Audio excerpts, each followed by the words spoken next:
నమస్తే, welcome to Aadya media. నేను మీ స్వర్ణ. ప్రస్తుతం మనతో పాటు ఉన్నారు సీనియర్ జర్నలిస్ట్, సినీ పరిశోధకులు ఈ మంది రామారావు గారు. రామారావు గారు, ఆర్జీవి గారు ఏం చేసినా అది హాట్ న్యూస్ అవుతుంది. ముఖ్యంగా ఆయన మొన్నంతా పాపం అమ్మాయిలతో తిరిగారు.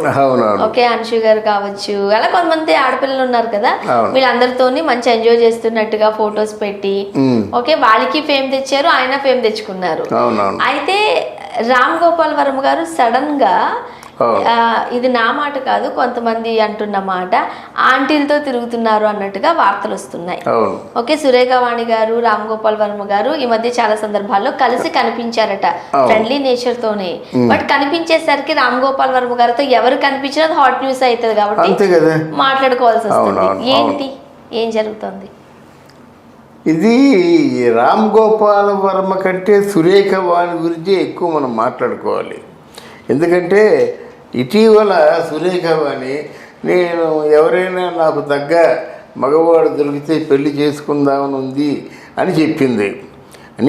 అంటే నేను మాత్రం కోరికలు ఉండవా, నాకు మాత్రం భావాలు ఉండవా, నాకు మాత్రం ఫీలింగ్స్ ఉండవా అని చెప్పింది. ఎలాంటి వార్తలు కొన్ని వింటున్నాం ఈ మధ్యకాలంలో. ఈరోజు ఆలాసన మనకి సోషల్ మీడియాలో ఏంటంటే సురేఖవాణి, రామ్ గోపాల్ వర్మ మరి బాగా క్లబ్బుల్లో, పబ్బుల్లో, మొత్తానికి ఎక్కడో కాడ తాలూకు డ్యాన్లలో ఏదో ఉంటాయి కదా, వాళ్ళు తిరుగుతున్నారంటే ఇక్కడ మనకి ఆశ్చర్యం ఏంటంటే రామ్ గోపాల్ వర్మకి ఒక్కరితో ఉండో ఇష్టం లేదు కదా, ఈ ఒక్కరితో ఎలాగ ఇక్కడ అతుక్కుపోయినాడా అనేది నాకు పెద్ద అనుమానం అన్నమాట. ఎందుకంటే I don't want to stick అని అంటాడు, నాకు సెంటిమెంట్లు లేవంటాడు, నాకు అటాచ్మెంట్లు లేవంటాడు. మరి ఈ సెంటిమెంటా అటాచ్మెంటా ఇంకేమేంటిది అనేటువంటి డౌట్ మాట. మరి సురేఖవాణి బాగానే ఉంటుంది. సురేఖవాణి కూడా కొంచెం జనం దృష్టిలో పడడానికి తగినన్ని ఆల్బమ్స్ ఇచ్చింది, ఫోటోగ్రాఫ్స్ ఇచ్చింది, బాగా పోజెస్ ఇచ్చింది, అంతా బాగానే ఉంది. కానీ ఆ మాసంలోనే పడిపోయే మనిషి, అంత తేలిపాడే మనిషి రామ్ గోపాల్ వర్మ అన్నది నా డౌటు. మరి దీని గురించి సోషల్ మీడియా కోడే కూస్తుందన్నమాట. కానీ ఏముంది అందులో పెద్ద విషయము? రామ్ గోపాల్ వర్మ గారు నేచర్ మనకి తెలిసిందే. ఆయన పైకి అలాంటి మాటలు మాట్లాడతారు కానీ వ్యక్తిగతంగా ఆయన చాలా మంచి ఆయన అని చాలా మంది చెప్తూ ఉంటారు. ఇంకా సురేఖవాణి గారు మంచి ఫ్రెండ్ అయి ఉండొచ్చు. ఏముంది, కలిసి ఏ కాఫీ తాగితేనో, లేకపోతే నిజంగా మీరు అటుపోయిన పబ్కి వెళ్ళారు, తప్పేంటి కదా. ఆయన రామ్ గోపాల్ వర్మ మంచి వాడని ఈ విశాల ప్రపంచంలో నువ్వు ఒక్కదాని చెప్తున్నావమ్మా. రామ్ గోపాల్ వర్మ కనిపిస్తే నిన్ను ముద్దు పెట్టుకుందామని ఉందని చెప్తాడు, కనిపిస్తే కావలించుకుందామని ఉందని చెప్తాడు, కనిపిస్తే I would like to have a fun అంటాడు. నేను చెప్పనా మీకు ఒక నిజం? అంటారు ఆయన మాటలు, నేను కాదు అని నేను అనలేను, ఎందుకంటే మనం చూసాం కాబట్టి. కానీ రామ్ గోపాల్ వర్మ గారి బిహేవియర్ అది ఉండదు. ఎందుకనంటే నేను వాళ్ళ ప్రొడక్షన్లో మర్డర్ అని ఒక సినిమా చేశాను. కనీసం 20 రోజులు షూట్ చేస్తే వాళ్ళ ఇంట్లోనే చేసేవాళ్ళం. నైట్ షూట్ ఎప్పుడన్నా మనకు పడింది అనుకోండి, ఆయన అక్కడే ఇలా వాళ్ళ డూప్లెక్స్ ఇంట్లో స్టెప్స్ మీద కూర్చునేవారు, చేతిలో గ్లాస్ ఉండేది. కనీసం డైరెక్టర్ దగ్గరకు వచ్చి నువ్వు ఇలా చెయ్యని కూడా చెప్పేవారు కాదు. డైరెక్టర్కి పూర్తిగా ఆయన ఏం చేస్తున్నాడో ఆయనకి వదిలిపెట్టి ఏ ఆర్టిస్ట్ని ఎవ్వరిని కదిలించేవారు కాదు ఆయన. అవునండి, ఆయన బోలెడు మంది ఉంటుంది, ఆర్టిస్టులు ఎందుకు కదిలిస్తారు? చెడ్డ అంటే ఏంటి? ఎవరిని చూసినా నువ్వు చెడ్డగానే చూడాలి కదా. కాదు కదా, 18 మంది వచ్చారండి. మీరేం చూస్తారు ప్రోగ్రామ్స్? 18 మంది లేడీస్ అంటే కాలేజీ గర్ల్స్ వచ్చారన్నమాట. నన్ను ముద్దు పెట్టుకోమనగలు, నన్ను కబుర్లు. అమ్మాయిల ఇంట్రెస్ట్, రామ్ గోపాల్ వర్మ గారి ఇంట్రెస్ట్ కాదు. రామ్ గోపాల్ వర్మ కూడా ఇంట్రెస్ట్. పిలిచింది రామ్ గోపాల్ వర్మ, లేకపోతే ఇంకెవరైనా పిలిచారు? ఇంకెవరైనా పిలిస్తే రామ్ గోపాల్ వర్మ తాలూకు ఇంటికి వచ్చేసారా? నిన్న కాక మొన్న హంసిరెడ్డి తాలూకు ఆ కాలు ఏళ్ళు అంతా మొత్తం చీకేశాడు. చీకేసి నిరాధారణకు గురి కాబడ్డ అవయవాలట, అందుకు ప్రేమట. అంటే నిరాధారణకు కాళ్ళు వేళ్ళు, అంటే కాళ్ళు వేళ్ళు ఎవరు చేస్తారు? నువ్వు చేయగల అంతే, అంతకంటే ఇంకేముంది? ఇంకా నయం ఇంకేదైనా చేయగినట్టయితే. అలా కాకుండా ఆయన ఇష్టం వచ్చినట్టుగా మాట్లాడతాడు అని పెద్ద క్రానిక్ అయిపోయాడు. ఆ వాడ్కా వైను మనం రెండు కూడా క్రానిక్ అయిపోయాడు అన్నమాట. అయితే నేను చెప్పేది ఏంటంటే, ఏమండి me can I expect any love from you అంటే నో అంటాడు అనమాట.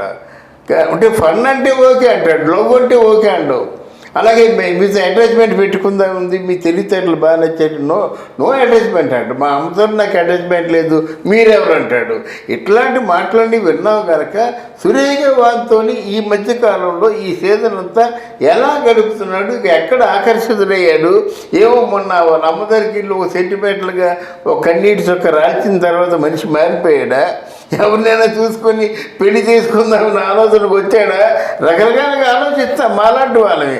ఏమో ఎందుకు కాకూడదు, చాలు ఈ మన అమ్మాయితో తిరిగినటువంటి దీనికి స్వస్తి చెబుదాం, నాకు మనసుకు నచ్చింది, లేకపోతే ఆ అమ్మాయికి మనిషి ప్రాచర్యగా చెప్పినట్టు మనం కోరుకుంది కాదురా కావాల్సింది, మనల్ని కోరుకుంది కావాలి అంటాడు కదా. అలాగా తనను కోరుకున్న అమ్మాయి ఎవరైనా కనిపించారా, అట్లాంటిది ఏమో మనకు తెలియదు కదా. బట్ ఆశ్చర్యపడకుండా ఉండవలసిన అవసరం లేదు.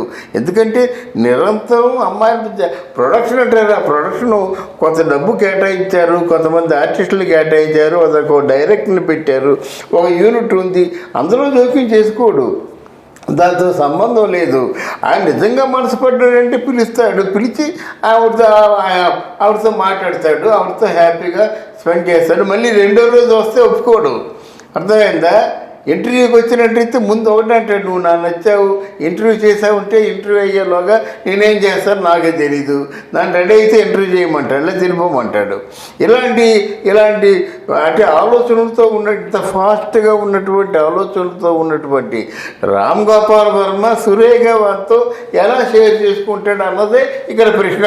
ఇప్పుడు సురేఖ వాణి గారి మీద కూడా కొన్ని రకరకాల కమెంట్లు వినిపిస్తున్నాయి, ఎందుకు రామ్ గోపాల్ వర్మతో అంత ఫ్రెండ్షిప్ మీకు అన్నట్టుగా, మీరేమంటారు? అంటే డెఫినెట్గా సురేఖ వాణిలో ఏదో అట్రాక్షన్ ఉంటుంది. సురేఖ వాణి రామ్ గోపాల్ వారిని ఈల్డ్ చేసుకొని అంటే తన వైపు తిప్పుకునేటువంటి తెలివితేటలు లేకపోతే ఇంత రామ్ గోపాల్ వర్మ సురేఖ వాణితో ఏదో ఒక పూట ఉంటాడు, ఒక గంట ఉంటాడు, లేదా ఒక రోజు ఉంటాడు, ఒక సీజన్ అంతా ఉండడానికి అనుభవం కదా. అందుకే చెప్పుకోవాల్సి వస్తుంది. Seize almost seize great. అది రామ్ గోపాల్ వర్మ లాంటి ఒక అంటే పెర్వర్టెడ్ పర్సన్, అంటే చపలత్వంతో కూడుకుని ఉన్న వ్యక్తిని స్టాండర్డైజ్ చేశాడంటే ఈజ్ గ్రేట్. మనం సురేఖ వాణి చెప్పుకోవాలి. ముఖ్యంగా సురేఖ వాణి గారికి ఈ మధ్యకాలంలో ఆశించిన సినిమాలు ఏం కనిపించడం లేదు కాబట్టి ఇలా ఏమైనా వైరల్ అయితే ఒక ఆపర్చునిటీస్ వస్తాయి అనుకుంటున్నారా, ఏమనుకోవాలి? అవి కావచ్చు, ఎన్నో రకరకాలుగా కూతురు ఆవిడ కలిసి ఏదో ఫోటోలు తీయించుకున్నారు, అవి తీయించుకున్నారు. ఈ మధ్యకాలంలో ఒక అబ్బాయి కావాలి, మంచి బాగా డబ్బు ఉన్నాడు, పొడుగ్గా ఉన్నాడు, గడ్డ ఉన్నాడు, బలవంతుడు, డబ్బులున్నాడు కావాలని వాళ్ళు ఒక వీడియో పెట్టారు. అదే ఒక వీడియో పెట్టబోతానుకో వీడియో పెట్టారనమాట. ఆ ప్రకారంగా ఇన్ని కోరికలతో వీడియో పెట్టిన వాళ్ళు రామ్ గోపాల్ వర్మ తాలూకు ఆ ఊపిరి ఎలా పడ్డారు, లేకపోతే రామ్ గోపాల్ వర్మ ఈవిడ తాలూకు ఊపిరి ఎలా పడింది చూడడానికి వినడానికి చాలా ఇంట్రెస్టింగ్గా ఉంది. అది చూడాలి ఏం జరగబోతుందో. అవును, thank you so much. Thank you very much.